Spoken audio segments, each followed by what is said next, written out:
Hi everyone, welcome to the In-Depth Poetry Analysis series by the Literature Tutor Part 2.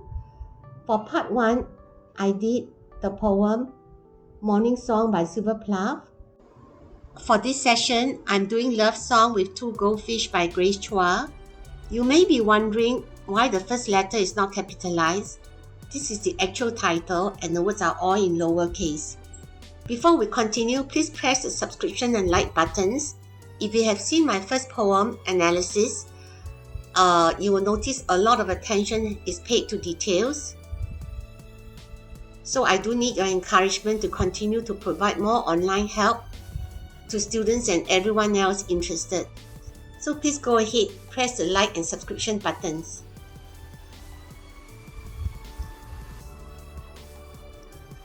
Now let's delve into the poem now.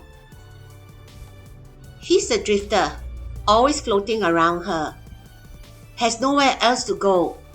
He wishes she would sing. Not much, just the scales. Or take some notice, give him the fish eye. Bounded by round walls, she makes fish eyes and kissy lips at him. Darts behind pebbles, swallows his charms, hook, line and sinker. He's bowled over. He would take her to the ocean. They could count the waves. There in the submarine silence, they would share their deepest secrets. Die for pearls like stars. But her love's since gone belly up. His heart sinks like a fish. He drinks like a stone. Drowns those sorrows, stares emptily through glass. The reason, she said, she wanted, and he could not give, a life beyond the bowl.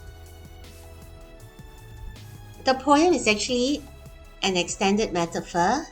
The two fish and their sad love story are an extended metaphor for the failed love and marriage between a man and a woman. Let's start with stanza 1. He is a drifter, shows that he's aimless, lacking in ambition. The word scales is actually a pun. On one hand, it means the scales on the fish, and then the other meaning is a type of musical scores, and this is what it means here. The second meaning applies. Let's look at stanza 2. Bound by round walls is visual imagery. It refers to the round walls of the goldfish bowl. Darts behind, charms, visual imagery. You see the two fish flirting with each other, and then the female fish falls hook, line and sinker, which is actually a pun again. Hook, line and sinker refer to fishing components, but here it means that the female fish is completely deceived by him. So we already know that the whole poem is an extended metaphor, right? So I will not talk about the fish anymore because the fish actually signifies human beings, a couple. So I shall refer to he and she for the rest of the analysis. Stanza 3. Bowled over diction. He's basically astounded by her. He's astounded by his success in courting her. Submarine silence, alliteration with the sibilant sounds. Submarine silence. This sibilance of the two words mimic the quietness in the depths of the ocean. Pearls like stars, simile. So basically the girl falls for him, taken in by his promises of adventure, a romantic and exciting life together.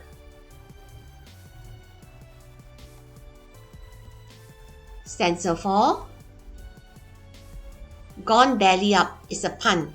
Fish usually floats with their bellies up when they die. Here it refers to the end of her love for him. We must say it sure happens very fast. Like a fish is a simile. Like a stone, another simile. Here the poet has playfully switched the two similes. His heart sings like a fish. He drinks like a stone. Actually, it should be his heart sings like a stone. He drinks like a fish.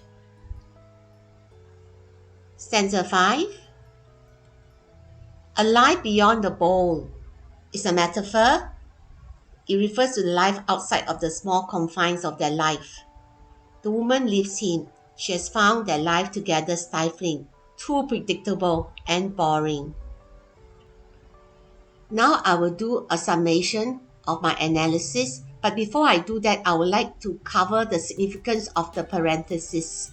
You notice there are a lot of parentheses in the entire poem.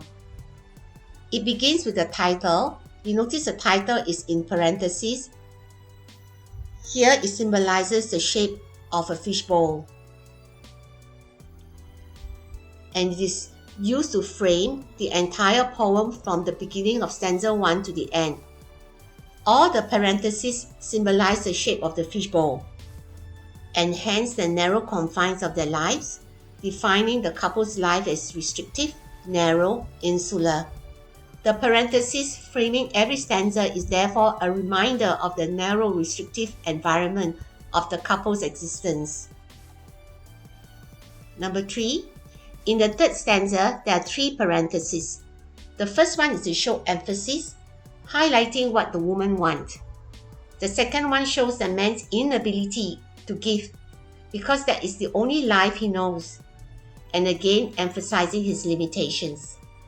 The third one foregrounds, once again, the restrictive, confined world she's in, and how hemmed in she is, to the point that she feels almost being suffocated.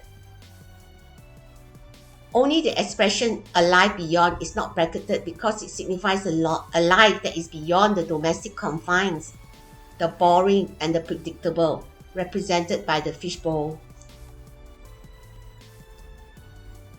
Looking at this poem, I can even dare to venture that it is about man's existential crisis. Existential crisis. This is quite a difficult word to pronounce, and poses an existential question. Should we stay in our comfort zone, like the man, or venture out for adventure, for the unknown, like the woman? It is safe inside the small confines, our fishbowl-like existence, whereas the outside world is fraught with unknowns and dangers, but also beauty and adventure. Ultimately, we want both.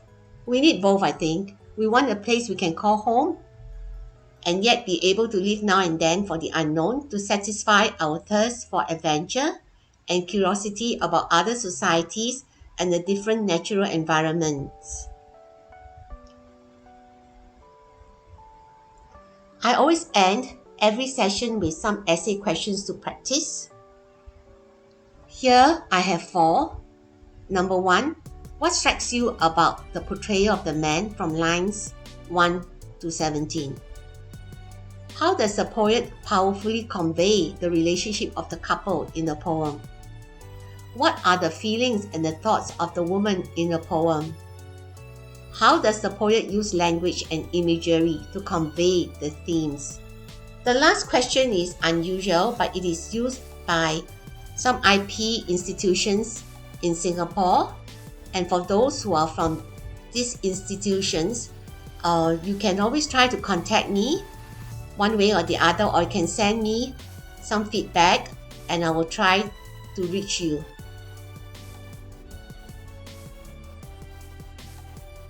We have come to the end of the session. Thank you for watching this session. Please share with those who are likely to find the session helpful. Remember to press the like and subscription buttons below. Stay safe and take care, everyone. Bye-bye.